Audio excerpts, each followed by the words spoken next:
قرآن کریم کا ایک منہج ہے، جہاں پر بھی اہل ایمان کی ذکر کرتا ہے قرآن کریم، وہاں پر اہل کفر کا بھی ذکر کرتا ہے، جہاں پر اہل کفر کا ذکر کرتا ہے وہاں پر اہل ایمان کا بھی ذکر کرتا ہے، جہاں پہ جنتیوں کا ذکر آتا ہے وہاں جہنمیوں کا بھی ساتھ ذکر آتا ہے، جہاں پہ جنتیوں کا ذکر ہے وہاں دوزخیوں کا بھی ذکر آتا ہے ساتھ، کیونکہ عربی زبان کا ایک مقولہ ہے الاشیاء تعرف بازدادها یا تعرف الاشیاء بازدادها، جیسے بھی پڑھ لیں اسے، اور ایک اور بھی بولا جاتا ہے، وہ بھی معنی اس کا یہی ہے کہ بضدها تتبین الاشیاء،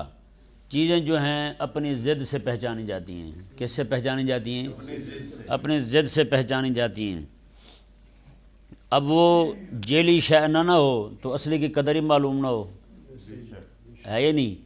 کافر نہ ہوں تو مومن کی قدر ہی معلوم نہ ہو، کفر نہ ہو تو ایمان کی قدر ہی معلوم نہ ہو۔ آپ ذرا دیکھیں، اندازہ لگائیں کہ یہ شیطان جو ہے پہلے کتنا عبادت گزار تھا، کتنا نیک تھا، ہاں جی، زمین کے چپے چپے پہ عبادت کرنے والا، اتنے کروڑ سال اس نے عبادت کی، عابد تھا۔ صوفیہ فرماتے ہیں 4 عین ہوتے ہیں، عین عبادت کا، علم کا، عمل کا اور عشق کا۔ شیطان کے پاس 3 عین تھے، عبادت بھی تھی، علم بھی تھا، عمل بھی تھا، اور تیسرا عین نہیں تھا اس کے پاس، عشق والا۔ عشق والا عین ہوتا اس کے پاس، جیسے رب تبارک و تعالیٰ نے فرمایا تھا کہ میرے آدم کو سجدہ کر، تو وہ یہ نہ دیکھتا کہ وہ مٹی سے بنے ہیں، میں آگ سے بنا ہوں، میں کیسے سجدہ کروں۔ اگر عشق ہوتا اس کے پاس تو وہ یہ دیکھتا میرے مالک کا حکم ہے، بس مجھے جھکنا ہے، تو وہ جھک جاتا، لیکن وہ نہیں جھکا، اس لیے وہ مارا گیا شیطان۔ یہاں پہ ایک بات اور بھی سمجھ آتی ہے کہ جب بھی حق کا اظہار ہوتا ہے نا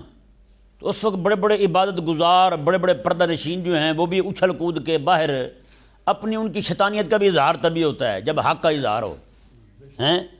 اب دیکھیں نا، جب تک آدم علیہ السلام کا ظہور نہیں ہوا، آدم علیہ السلام کی تخلیق نہیں ہوئی، تب تک تو شیطان عبادت گزار تھا،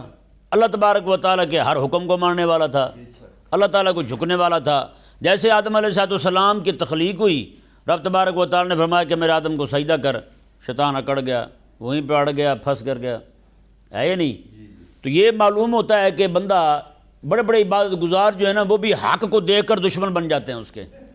بڑے بڑے دانات جو ہیں جن کو لوگ سارے کے سارے دانا کہتے ہوں، وہ بھی جیسے حق کو ذرا ہی ابھرتا دیکھیں گے نا وہ بھی دشمن بن جائیں گے۔ آپ ابو جہل کو دیکھ لیں، پورے مکے میں مشرکین مکہ اور دور دراز کے مشرکین جو ہیں، ابو جہل کی دنائی اور اس کے فہم کی وجہ سے اسے ابو الحکم کہتے تھے، حکمتوں والا، دنائی والا، فہم والا۔ جیسے کریم آقا صلی اللہ علیہ وسلم نے الا اللہ کا نعرہ لگایا، وہی ابو الحکم جو ہے وہ ابو جہل بن گیا حق کی دشمنی کی وجہ سے۔ جی، وہی مکے کا بڑا چودھری جو تھا، بڑا فن خاں تھا، کریم آقا صلی اللہ علیہ وسلم کی دشمنی کی وجہ سے وہ کہاں جا گرا؟ جی، بدر کے اندر کریم آقا علیہ السلام کے 2 چھوٹے چھوٹے صحابی بچوں کے ہاتھوں مارا گیا وہ۔ جی، آج بھی بہت سارے لوگ ہیں، گناہ ہوتا رہے پڑے رہیں گے چپ کر کے، بے دینی پھیلتی رہے چپ کر کے بیٹھے رہیں گے، کوئی بیچارہ کھڑا ہو کر حق کی بات کر دے، الا اللہ کا نعرہ لگا دے، وہ یہ کہہ دے بھئی اللہ ہی ہے، وہ اللہ کو بھی مانو،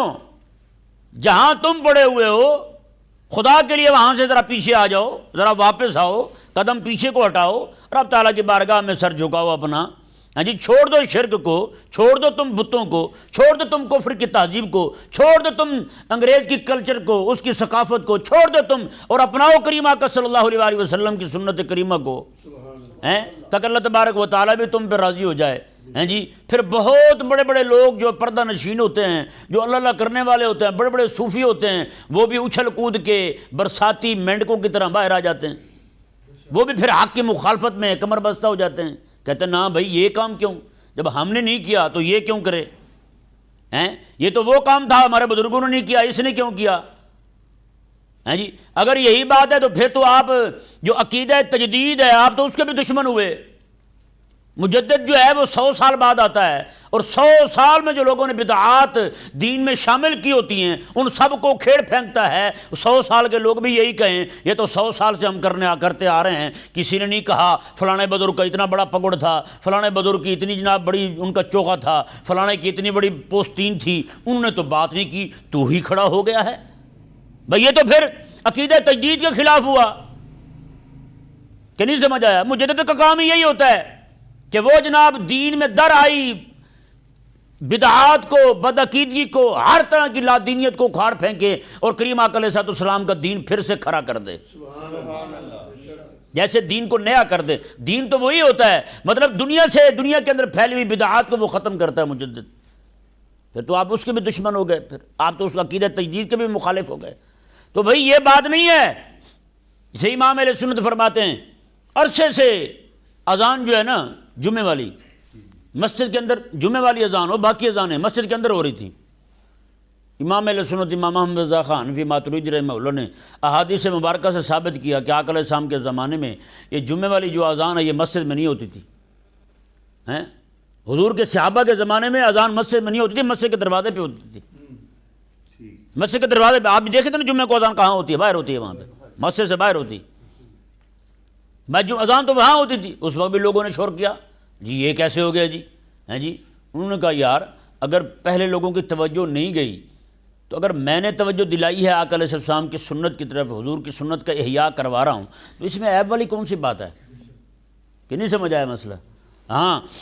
اللہ تبارک و تعالی ہمیں بس زندگی ساری جب تک رہیں، یہ حضور بھی دعا کیا کرتے تھے مولا مجھے تب تک زندہ رکھ جب تک میرے لیے زندہ رہنا بہتر ہو۔ یہ ہماری تعلیم کے لیے تھی، اور جب میں فتنے میں مبتلا ہونے لگوں اس سے پہلے مجھے موت دے دے۔ یہ ہمیں چاہیے کہ ہم میں سے ہر بندہ دعا کرے یا اللہ میں فتنے میں مبتلا نہ ہو جاؤں، کہیں یہ نہ ہو کسی کی ذاتی دشمنی کی وجہ سے میں حق کا دشمن بن جاؤں، کسی کے ساتھ ذاتی اختلاف کی وجہ سے تیرے دین کا دشمن بن جاؤں، تیرے دین کا کام ہوتا ہوا روک بیٹھوں میں، مولا مجھے اس فتنے سے بچا۔ یہ فتنہ ہے بھائی، کسی کے ساتھ ذاتی دشمنی ہو وہ نکلے دین پر، کیونکہ بیچارہ دین ہی غریب ہوا نا جی، پھر تو دین ہی مسکین ہوا پھر تو۔ نہ بھائی نہ، ایسے نہیں، بندہ ذاتی نات کی وجہ سے، ذاتی اختلاف کی وجہ سے دشمن بن جائے دین کا، یار دین کا کام ہوتا ہوا روک دے، یار نہ کریں ایسے،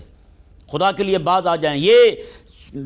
بات جو میں نے آپ کے سامنے رکھی ہے کہ اللہ تبارک و تعالی جہاں پہ نیکی کا ذکر کرتا ہے وہاں برائی کا ذکر کرتا ہے۔ میں یہ برے لوگ ہیں،